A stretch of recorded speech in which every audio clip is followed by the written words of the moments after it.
Greetings, welcome. This is the Soul of Wisdom. I am Dan. Great to have you here today. Happy MLK Day. Um, I'll be honest with you, MLK Day kind of confuses me just a little bit because we're told, and I believe it to be true, that this was a great man who made great change, positive change for our society. And I like I said, I totally believe that. But in the same respect, so many people, especially in the black community, seem to be so fast to dismiss him, to say that what he was fighting for is no longer important to us for some reason.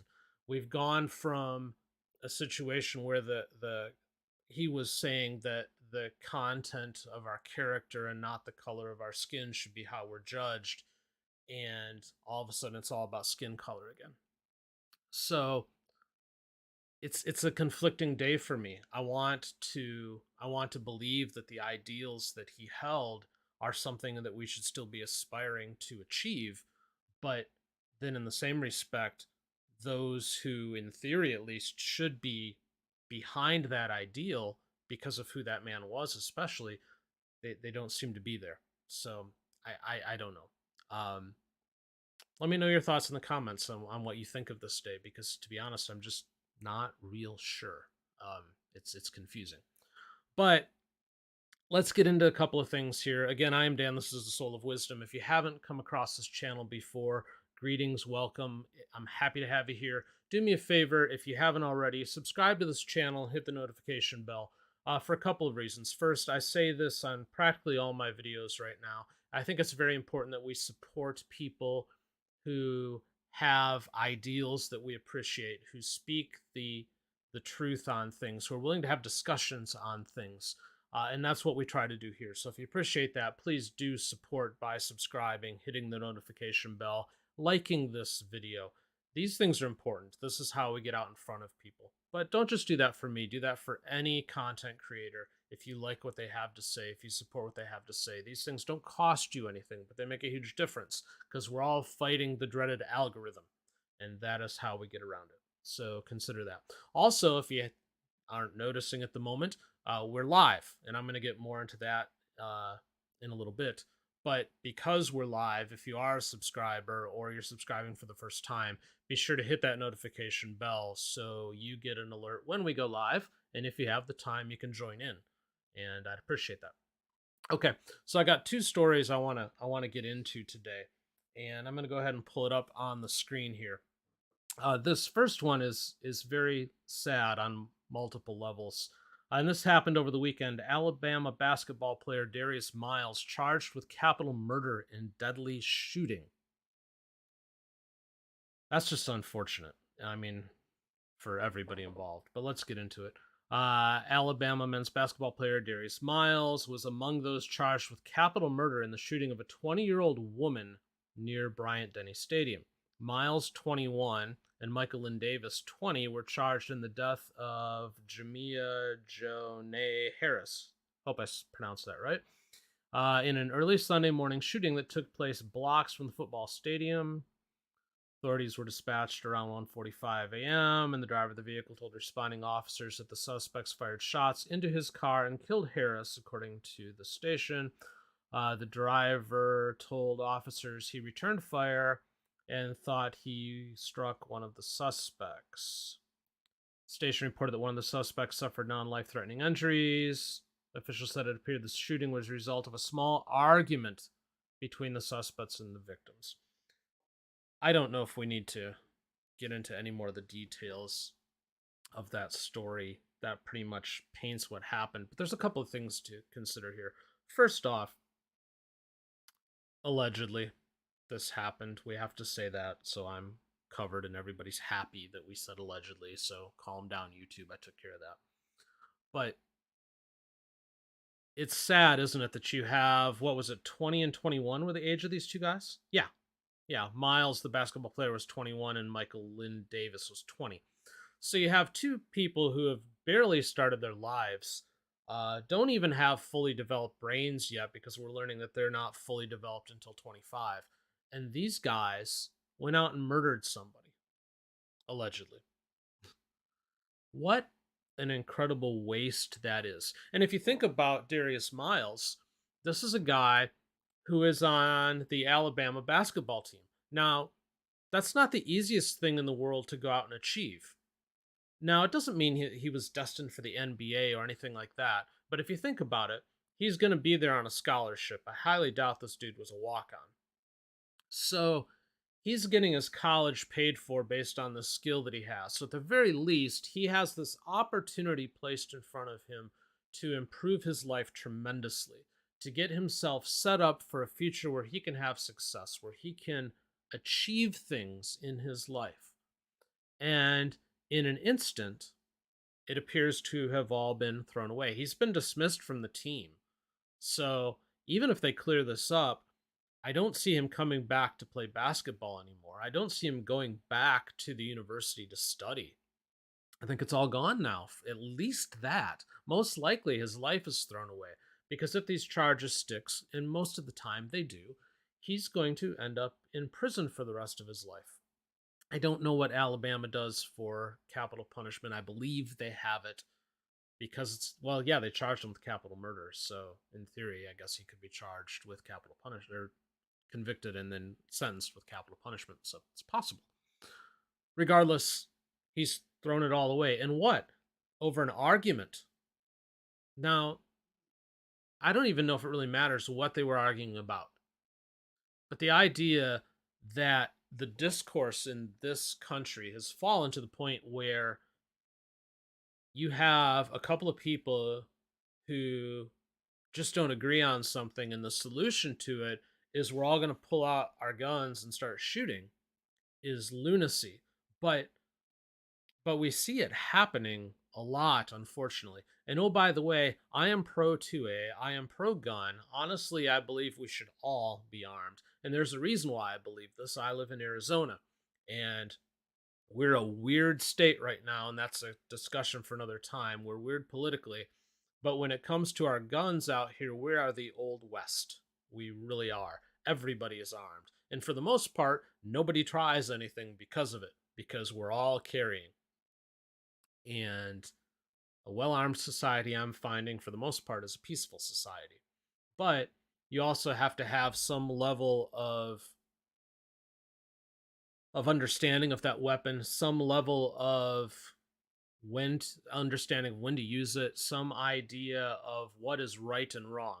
And that is the bigger issue here to me, is that we're not doing a good enough job, and we haven't for a couple of decades now, of teaching our youth the difference between right and wrong, the difference between good and bad, what you should do and what you should not do. We're instead trying to rule our lives by emotion. We talk again and again about how your feelings matter so much and live your truth and things like that. All these things that aren't fact based. They're feeling based.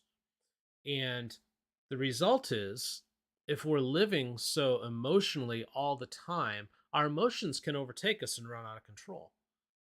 Which this, I would guess, is yet another example of that, where we have an argument and it gets so heated and you can't control yourself because you've never been taught things like discipline.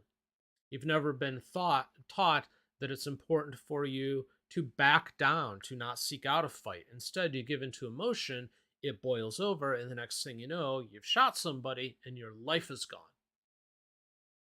Now, I don't come to you with any idea of precisely how we fix this, because honestly, I guess the best idea is it has to be fixed one piece at a time, and that means working with the people who are immediately with you. If you have children, teaching them the difference between right and wrong. I'm not going to say that I know what Darius Miles went through in his life so far. I have no idea how he was raised. I have no idea how his family situation was. None of it. I don't know. So it might just be that the dude had a really bad night. But I will say that more often than not, whether it's Darius Miles or somebody else, these situations often come from somebody who hasn't been taught the difference between right and wrong, good or bad.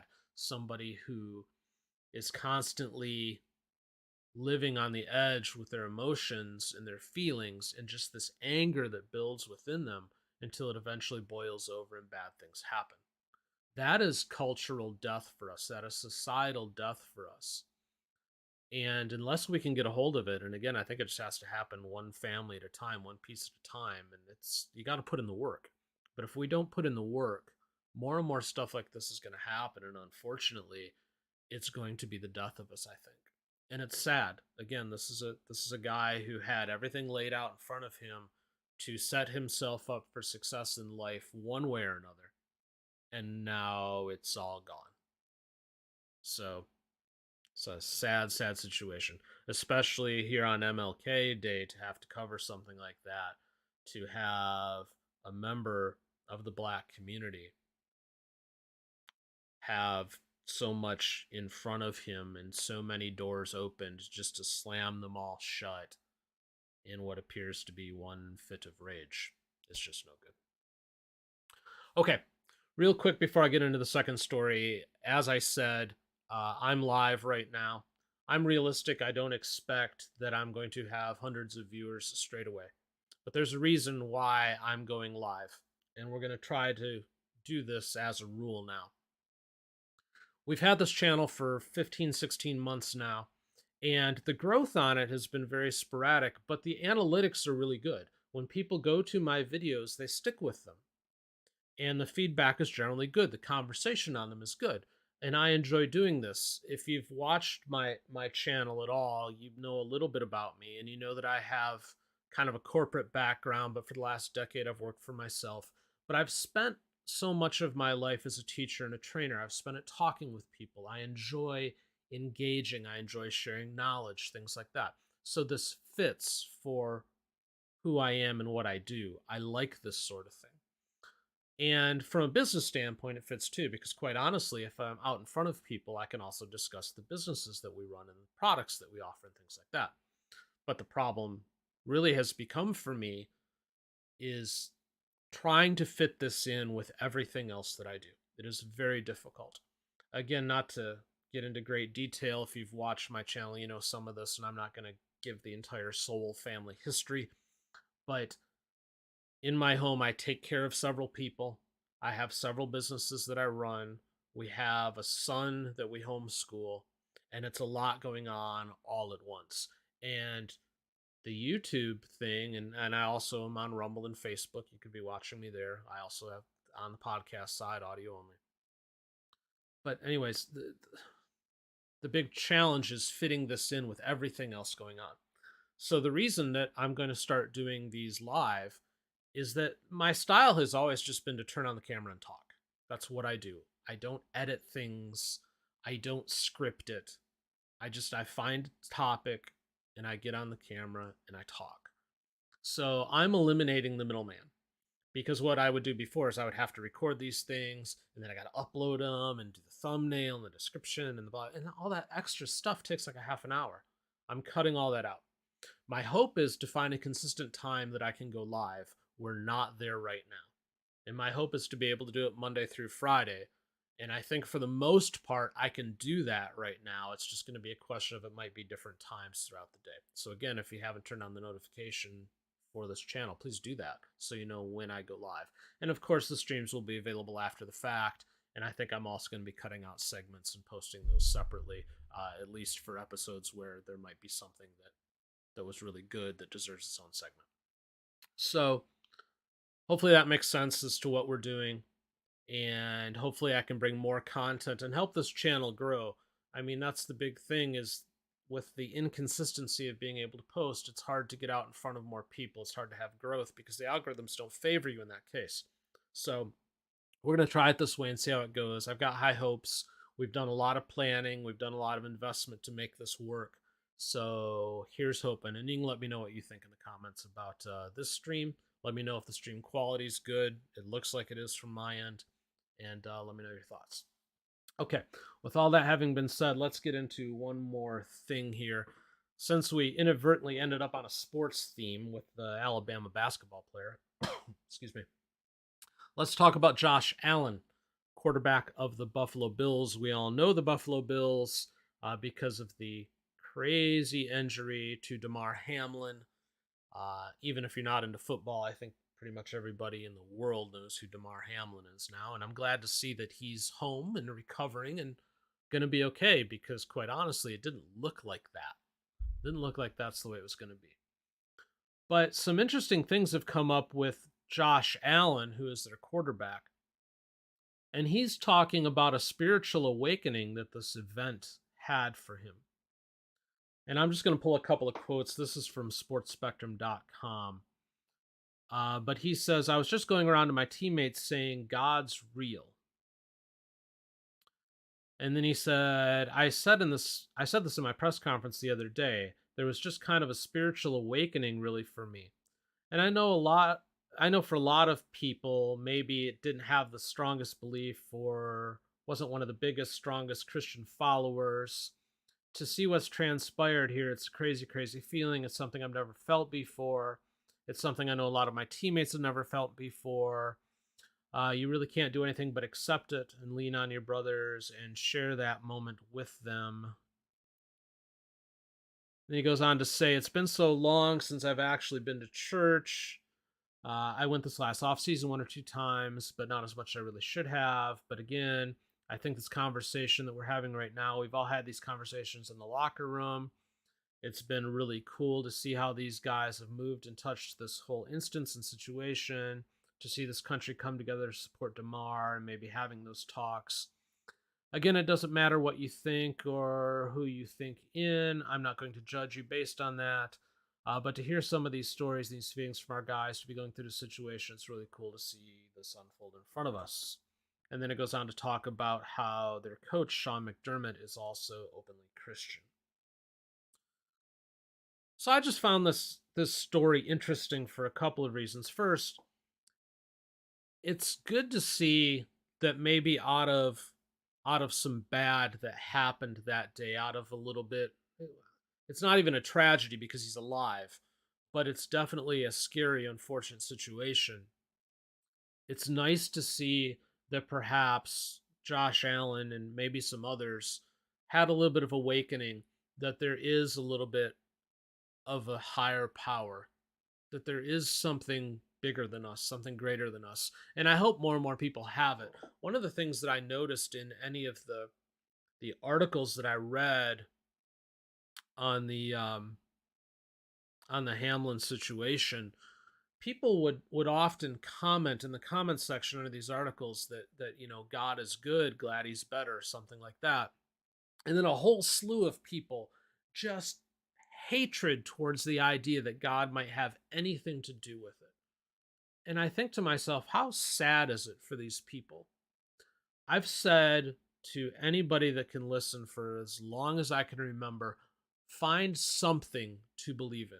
I don't care if you call it God or Buddha or Allah or Gaia or Joe next door, but you have to have something that you believe in. Otherwise, everything we're doing here has no meaning or value. You have to believe in something greater. And we're wired for that as human beings, too. And if you don't have that, I think you tend to be very empty inside. So I'm glad to see that Josh Allen and hopefully some others on his team have maybe found this, and maybe it helps them lead more fulfilling lives. Not that their lives shouldn't be fulfilling already. They're all millionaires who play a game for a living. Good for them. Good work if you can find it. But again, that's only one piece of the puzzle, isn't it? If you want to have a fulfilled life, I think part of it has to be some kind of spirituality in you, some kind of belief in something, anything. If there's one thing, though, that I do hope that Josh gets a hold of in the future, and quite honestly, any of us rather, don't be an apologist for having faith. Now, he didn't fully go there, but he kind of went there when he said words like, I'm not going to judge you. It doesn't matter what you think. That's almost apologetic. And I think as Christians, at least, if you are Christian, so often we've gotten ourselves in this position where we just leave aside the strong belief we have and almost replace it publicly with an apology tour. Like, instead of coming out with saying, I have this faith and I'm proud of it, it's more of a, this is what I think. But if you don't, that's okay. I don't judge you, you know, and it comes across weak. I don't think we need to say that if we have belief. If you have belief, speak it and speak it proudly. I think it's understood, quite honestly, that if somebody else, or it should be understood, that if somebody else doesn't have that belief, life goes on. I just said believe in something. I don't care if you're Christian. I happen to be, but if you aren't, have some kind of faith in something because it will ground you. And that kind of dovetails back into the first story with the basketball player. What kind of faith did he have? I'm guessing in people like him who commit these crimes. I think for most of them, they don't have a faith in anything else. They're empty inside. But so I don't think we need to apologize for that or couch our words. Be out there with it. Be proud of it. Just my thoughts. But I'm glad to see that Josh has had some kind of awakening, that he's perhaps moving back to God. I hope it works out for others as well. And hopefully that's a good thing. All right, I'm going to go ahead and leave it there for today. Let me know what you think about these stories in the comments. Are you as disturbed as I am about people like this Alabama basketball player just kind of throwing away these opportunities for stupid reasons? What do you think about Josh Allen and his kind of rediscovering of God? And let me know what you think too about your own faith. And do you think it's important that that there be some kind of belief in you? Have you found that to be something that you need, or maybe not? Let me know. But again, I'm going to go ahead and leave it there for now. Please do like, subscribe, share if you have not done so already. I will most likely stream again tomorrow. Fingers crossed that the world allows me to do it. I've enjoyed